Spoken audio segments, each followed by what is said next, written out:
Hello, c'est Dreamy, j'espère que vous allez bien. On se retrouve pour l'ultime partie de ma FAQ matériel de dessin. Et non, vous ne rêvez pas. Je sais que vous hallucinez, hein. Moi-même j'hallucine la première d'avoir mis autant de temps entre la partie numéro 5 et la partie numéro 6, donc celle-là. Ce serait trop long de vous expliquer le pourquoi du comment ça a pris autant de temps. Voilà, j'ai eu une année un peu particulière. Ça a été un petit peu compliqué, donc désolé, mieux vaut tard que jamais. Donc, de quoi on va parler aujourd'hui?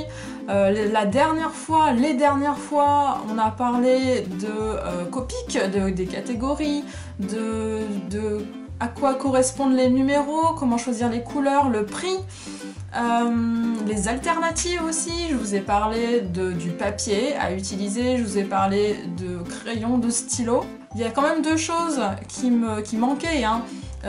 Pour compléter donc toute cette FAQ, c'est-à-dire le Posca. Pas forcément que le Posca, mais vous savez, à la fin de chaque vidéo de mes dessins, je fais des petites touches de blanc un petit peu partout, c'est des petites finitions, voilà, le petit reflet dans l'œil. Et ensuite, je voulais vous parler du drawing gum. Alors, ça a l'air un petit peu barbare dit comme ça. Si vous faites un petit peu de dessin, que vous êtes dans l'art, vous savez déjà ce que c'est, mais on sait jamais, voilà, je voulais vous en parler parce que voilà, c'est une technique qui pourrait vous servir. Et finalement, il y a quelque chose sur lequel j'aimerais revenir qui est plutôt important, je pense, si vous êtes intéressé par la technique du Copic, hein. Entre temps, j'ai découvert un site qui propose des prix, mais non, je vous jure qu'ils sont imbattables. Je sais que je l'ai déjà dit par le passé, mais là vraiment, là, pour de vrai, là c'est pour de vrai. Vous ne trouverez pas moins cher, donc à la limite, si c'est ça qui vous intéresse, vous pouvez zapper le début et aller directement à la moitié de la vidéo où je parle de ça et je vous donne l'adresse et je vous dis comment ça marche. Alors sujet numéro 1, les petites touches de blanc qui font bien sur le dessin, comment ça se passe? Vous avez déjà remarqué que j'utilisais souvent un Posca blanc. Alors le Posca, qu'est-ce que c'est? C'est de la peinture sous forme de marqueur, donc c'est assez opaque, ça passe par-dessus les feutres, c'est pourquoi on l'utilise à la fin. Alors moi j'utilise du blanc pour tout ce qui est touche de lumière, c'est-à-dire le petit reflet dans les yeux, ça peut être aussi dans les bijoux, ou la texture cuir. J'utilise aussi pour divers effets, donc vous avez par exemple la pluie ou les étoiles, et ça peut être aussi utilisé pour le contour du personnage, pour le détacher du décor, ou tout simplement pour quelque chose qui est blanc et fin, et qui est finalement plus simple de le dessiner par-dessus plutôt que de laisser le blanc du papier, surtout si c'est quelque chose de très fin et précis, c'est plutôt compliqué de faire ça. Et donc finalement, c'est plus simple de dessiner comme s'il n'y avait rien et de rajouter le blanc à la fin par-dessus. Alors vous avez deux sortes de Posca, vous voyez qu'il y en a un qui est plus fin que l'autre. Celui-là a une mine plutôt fine, qui a surtout une largeur fixe, tandis que celui qui est épais a une mine qui est conique, ça veut dire qu'on peut varier l'inclinaison. Moi j'utilise du 0,7 mm, ce qui est le plus fin, mais vous avez bien sûr d'autres tailles et aussi d'autres couleurs. Alors si pour vous ce n'est pas assez fin, ou alors si vous préférez un rendu un peu plus léger, je vous conseille plutôt des stylos blancs. Vous avez les classiques Uniball qui se trouvent dans toutes les papeteries normales et ça marche très bien. Et sinon, encore mieux, le Jelly Roll de la marque Sakura, c'est bien opaque et je pense pas qu'on puisse trouver plus fin que ça.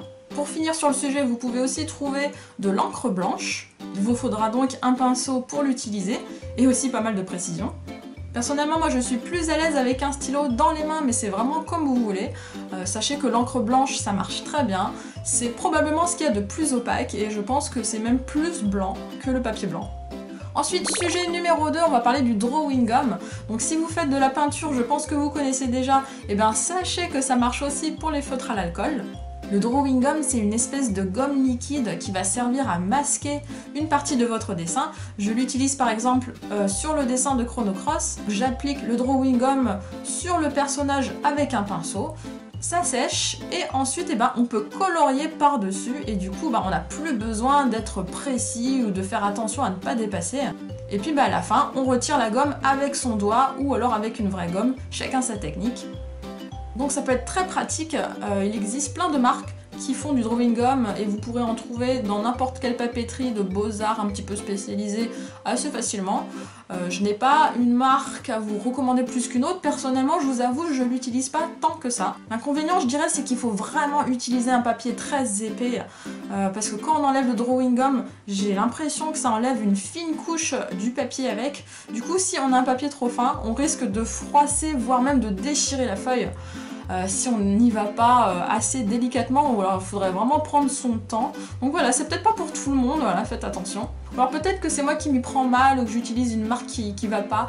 Donc je sais pas, si vous en avez à proposer qui sont très bien, allez-y dans les commentaires.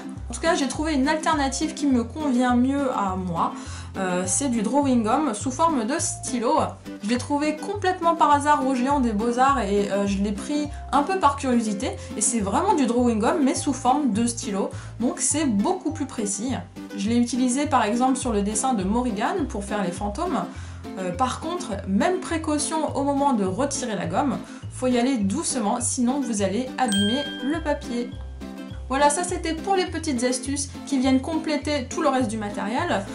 Vient maintenant le fameux point sur lequel je voulais revenir, c'est-à-dire le prix des Copics. Vous êtes de plus en plus nombreux à être curieux et à vouloir essayer des Copics et j'en suis très contente parce que c'est vrai que c'est une technique qui est difficile mais qui vaut vraiment le coup une fois qu'on commence à bien maîtriser et je prends énormément de plaisir à dessiner avec ces feutres-là. Et le prix est particulièrement abusé, je dois dire, hein, sur les Copics. J'ai essayé des marques alternatives moins chères, mais il n'y a rien à faire, c'est vraiment les Copics que je préfère, avec lesquels j'ai le meilleur résultat. Et bon, comme c'est mon métier, moi je vois ça comme un investissement, hein, et je suis prête à mettre l'argent. Mais je conçois que c'est pas le cas de tout le monde, surtout si vous débutez, que vous êtes jeune, que vous gagnez pas encore votre vie. Pour rappel, en France, un Copic Sketch coûte en moyenne 10 €. Donc 10 €, c'est comme aller au cinéma, quoi. Donc pour chaque feutre que vous avez, imaginez le nombre de films que vous auriez pu voir.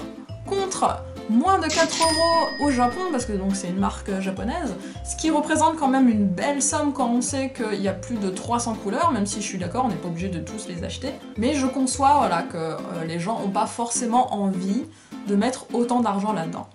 Alors, pour ceux qui quand même ont envie de s'y mettre, ou du moins qui veulent essayer, j'ai une bonne nouvelle.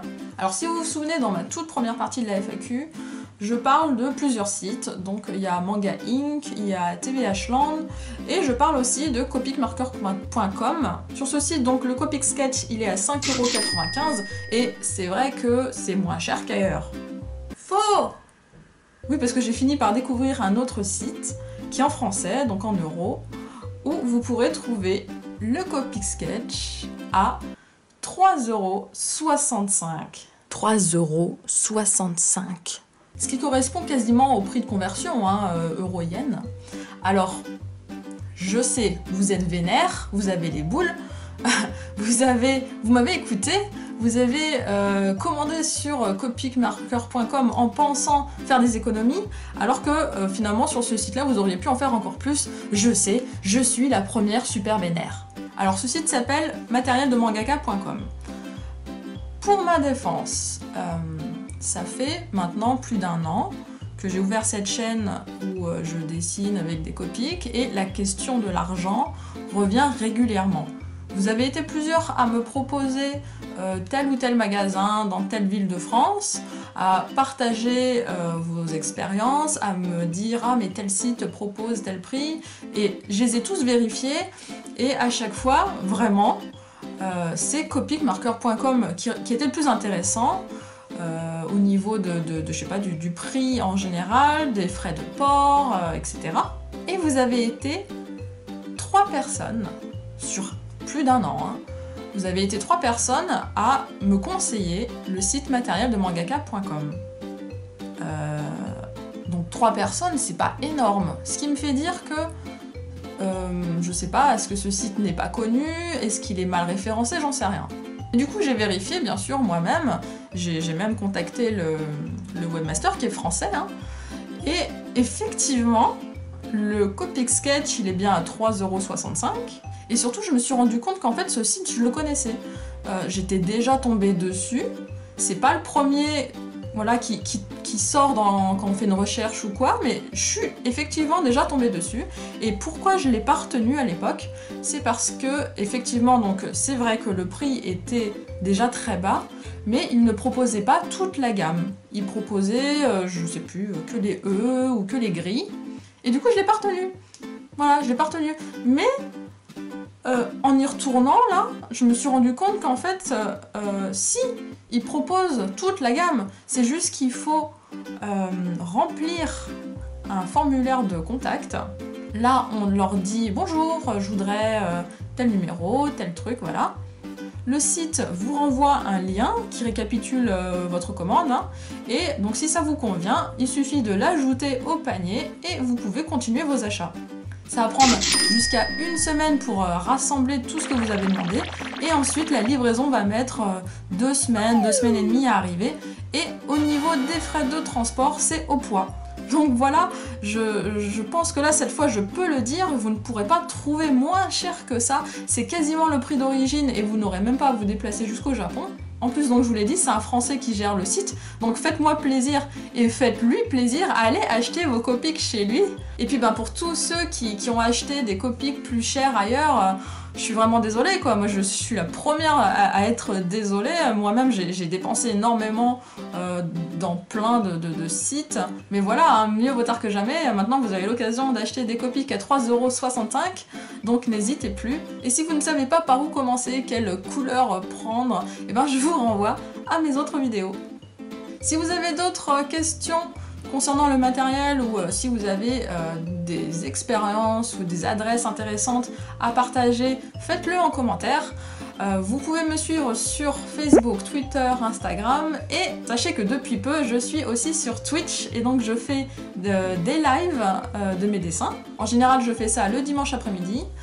Donc voilà, n'hésitez pas à passer, il y a une mini communauté qui est en train de se créer qui est vraiment très sympathique, avec une bonne ambiance, en plus il y a pas mal de dessinateurs donc il y a beaucoup d'entraide, on dessine ensemble d'après des modèles, après on en discute, voilà, donc c'est vraiment très agréable. Si j'arrive à sortir cette vidéo assez vite, sachez que je serai finalement à la Japan Expo puisque je rentre en France plus tôt que prévu.